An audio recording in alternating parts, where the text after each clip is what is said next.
کے سامنے ایک انقلابی شخصیت شعلہ بیاں میدان خطابت کا شعلہ جبارہ جناب مفتی محمد قاسم صاحب دامت برکاتہم ناظم تعلیمات مرکز دعوت الحق تشریف لائے ہوئے ہیں۔ میں حضرت والا سے گزارش کروں گا کہ اپنی پیاری باتوں سے اور کلمات سے مجمع کے دلوں کو ایک ایسی بات بٹھا دیں جس سے سینہ جگمگا اٹھے۔ الحمد لله نحمده ونستعينه ونستغفره ونؤمن به ونتوكل عليه ونعوذ بالله من شرور أنفسنا ومن سيئات أعمالنا من يهده الله فلا مضل له ومن يضلله فلا هادي له ونشهد أن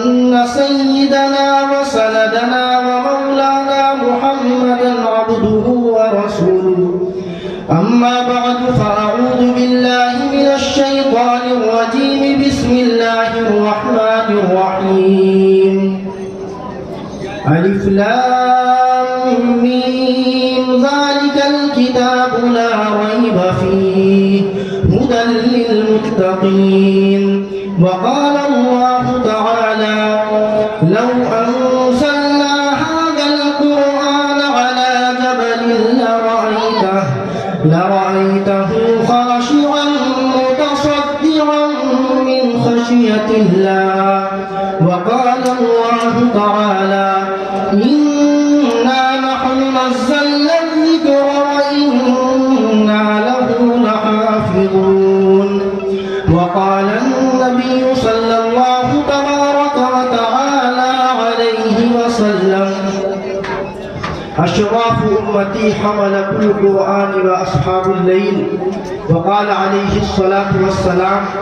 إن لله أهلين من الناس قيل ومن هم يا رسول الله قال عليه الصلاة والسلام هم أهل القرآن أهل الله وخاصته أو كما قال عليه الصلاة والسلام۔ بتاؤں میں کیا مصطفیٰ دے گئے ہیں، بتاؤں میں کیا مصطفیٰ دے گئے ہیں، ہدایت کا ایک سلسلہ دے گئے ہیں۔ کلام الہی کی صورت میں ہم کو، کلام الہی کی صورت میں ہم کو وہ ایک نسخہ کیمیا دے گئے ہیں۔ قابل صد احترام حضرت صدر محترم، معزز علماء کرام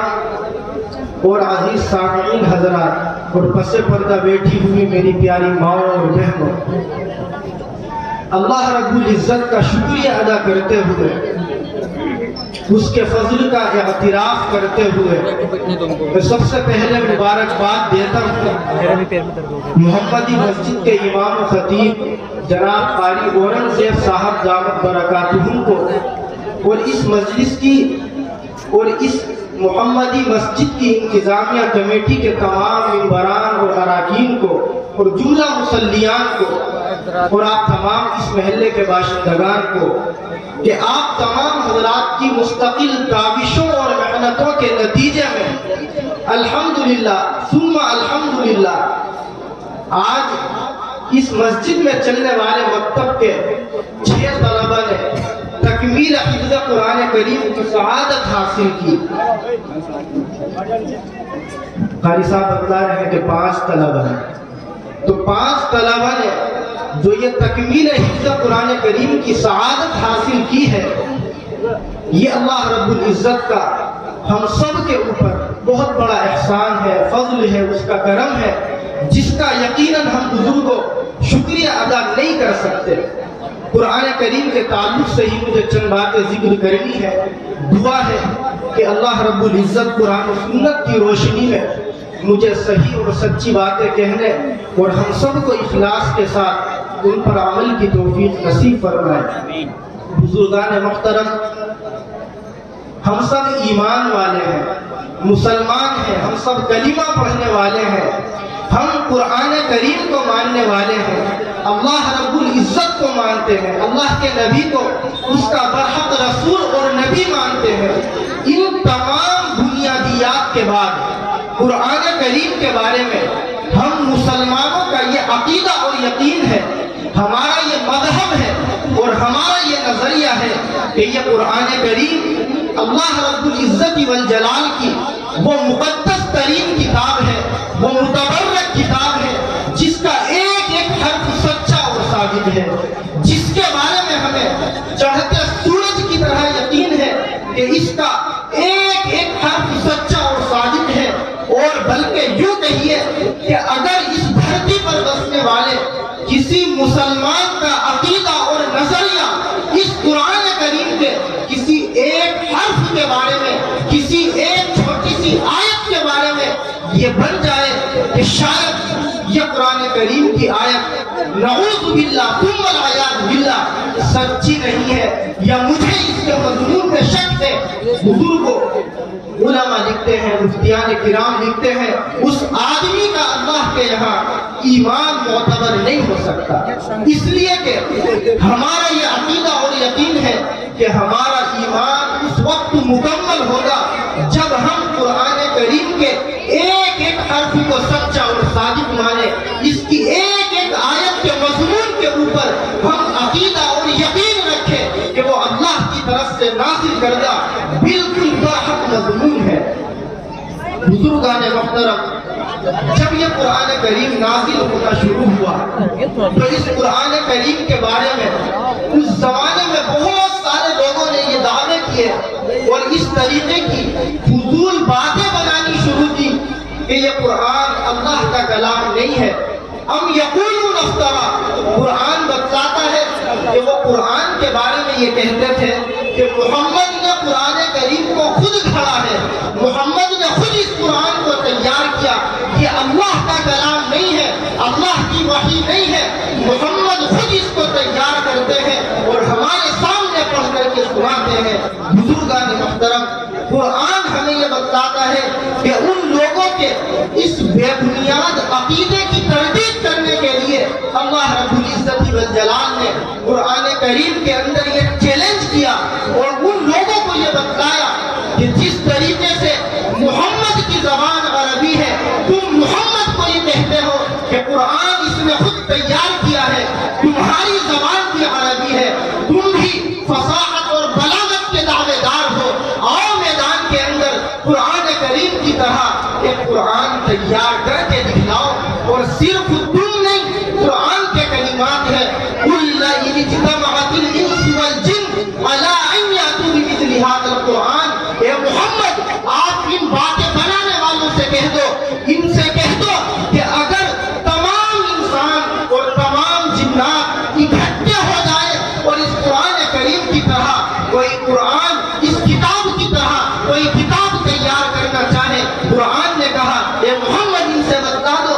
لا یأتون بمثلی ولو کان بعضهم لبعض ظہیرا، قیامت آ سکتی ہے لیکن یہ قرآن کی طرح ایک دوسرے کے مددگار بن کر کے بھی قرآن کے جیسا کلام پیش نہیں کر سکتے۔ قرآن کریم کا یہ چیلنج اس زمانے سے لے کر آج تک قرآن کے اندر جو کا تو موجود ہے، لیکن اس کو کسی نے سویکار نہیں کیا، اس کو کسی نے ایکسپٹ نہیں کیا، لیکن قرآن نازل ہوتا چلا گیا، آگے آیتیں بڑھتی چلی گئی، ان لوگوں کی یہ فضول باتیں ختم نہیں ہوئی، چنانچہ اللہ رب العزت والجلال نے اس چیلنج کو، اس دعوے کو کچھ ہلکا کیا اور یہ کہا کہ محمد اب آپ ان سے کہو کہ اگر تم قرآن کی طرح مکمل کتاب نہیں لا سکتے تو چلو قرآن کی جیسی دستور کے لا کر کے دکھلاؤ، قُلْ فَأْتُوا بِعَشْرِ سُوَرٍ مِثْلِهِ، اے محمد آپ ان سے کہہ دو کہ چلو تم قرآن کریم کی طرح دستور کے نازل کر کے دکھلاؤ، دستور کے تیار کرو۔ بزرگان محترم، قرآن بتلاتا ہے نہ مکمل قرآن وہ لا سکے، نہ قرآن کی طرح 10 چھوٹی چھوٹی صورتیں پیش کر سکے۔ یہ یقین کیجئے آپ کہ قرآن اللہ کا کلام ہے، اس کو، اس کے چیلنج کو، اس کے دعوے کو آج تک کسی نے ایکسپٹ نہیں کیا اور نہ قیامت کی صبح تک کر سکتا ہے۔ وسیم ندوی جیسے بے فضول باتیں کرنے والے قیامت تک نہ جانے کتنے آتے رہیں گے اور بلکہ میں آپ کو تاریخ کے حوالے سے بتلاؤں کہ اس جیسی گفتگو کرنے والے نہ جانے کتنے دنیا کے اندر پیدا ہوئے لیکن اپنی موت مر گئے. آج دنیا کے اندر ان کا کوئی نام لینے والا موجود نہیں ہے, ان کو کوئی جاننے والا موجود نہیں ہے, لیکن قرآن کو جاننے والے, قرآن کو ماننے والے, اس کو پڑھنے والے اور اس پر عمل کرنے والے مشرق سے لے کر کے مغرب تک آج بھی موجود ہے اور قیامت تک موجود رہیں گے. اس لیے وسیم رضوی جیسے لوگ جو اس طریقے کی فضول باتیں کرتے ہیں کہ نعوذ باللہ قرآن کریم کے اندر 26 آیتیں وہ ہیں جو دہشت گردی کا پیغام دیتی ہے, جو انسانیت سے ٹکراتی ہے, لہذا ان آیتوں کو ختم کر دینا چاہیے. میرے بزرگوں, ہم لوگوں کو اس قسم کی بے فضول باتوں کے چکر میں آ کر کے پریشان نہیں ہونا چاہیے. ہمیں ایسے لوگوں کو وہ جواب دینا چاہیے جو عبد المطلب نے اس وقت میں ابرہہ کو دیا تھا, جس وقت وہ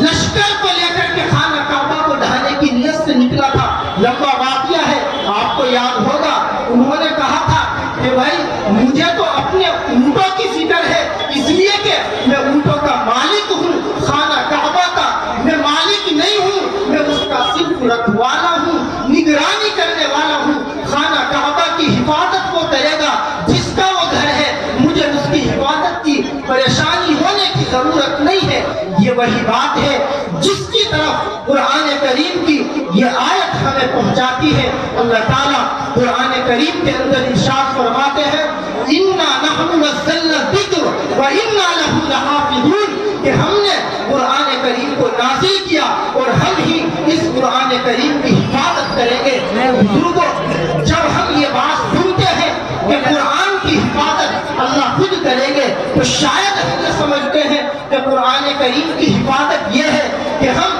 قرآن کریم کو فستان کے اندر, کور کے اندر لپیٹ کر کسی کپڑے کے اندر رکھ کر کسی الماری کے اندر رکھ دے, کسی طاق کے اندر رکھ دے. بزرگوں, یہ قرآن کریم کی حفاظت دھول سے ہے, مٹی سے ہے, گرد و غبار سے ہے, لیکن قرآن کریم کی جس حفاظت کی ذمہ داری کی بات اللہ اس آیت مبارکہ میں کرتے ہیں وہ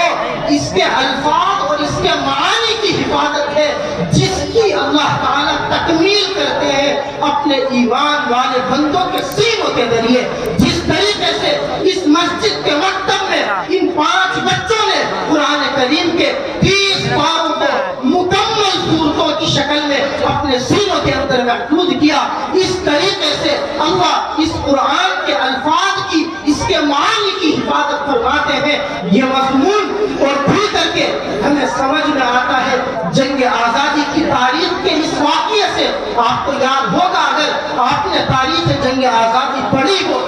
کہ ہمارے اس ملک ہندوستان کے اندر جب باشندگان ہند پر ظلم و ستم ڈھائے گئے اور اس دلی کی سرزمین کو دلی والوں کے اوپر تنگ کر دیا گیا اور یہاں کے باشندوں کے لیے اس زمین کو قید خانہ بنا دیا گیا, تو بزرگوں ہمارے اس ملک ہندوستان کے تمام ہندو, تمام مسلمان اور تمام کرسچن اور تمام مذہب کے لوگ مل جل کر جنگ آزادی کو لڑنے کے لیے فکر کرتے ہیں, کوششیں کرتے ہیں, میٹنگیں کرتے ہیں, لیکن دوسری طرف برٹش حکومت کے لوگ اس ملک کے اوپر اپنا تسلط کرنے کے لیے, یہاں قابض ہونے کے لیے مستقل محنتیں کرتے ہیں, میٹنگیں کرتے ہیں. مورخین لکھتے ہیں کہ اسی دلی کی سرزمین پر تقریباً 1860 عیسوی کے اندر ایک میٹنگ ہوئی. اس میٹنگ کے اندر یہ تجویز پاس ہوئی کہ جب تک اس ملک ہندوستان کے اندر یہ مسجدیں موجود رہیں گی, یہ مدرسے موجود رہیں گے, جن مسجدوں میں اور جن مکتبوں میں اور جن مدرسوں میں قرآن پڑھایا جاتا ہے ہم یہاں حکومت قائم نہیں کر سکتے. دوسری تجویز یہ منظور ہوئی کہ جب تک اس ہندوستان کی سرزمین پر یہ داڑھی ٹوپی والے علماء موجود رہیں گے, قرآن کو پڑھانے والے موجود رہیں گے, ہم یہاں حکومت قائم نہیں کر سکتے.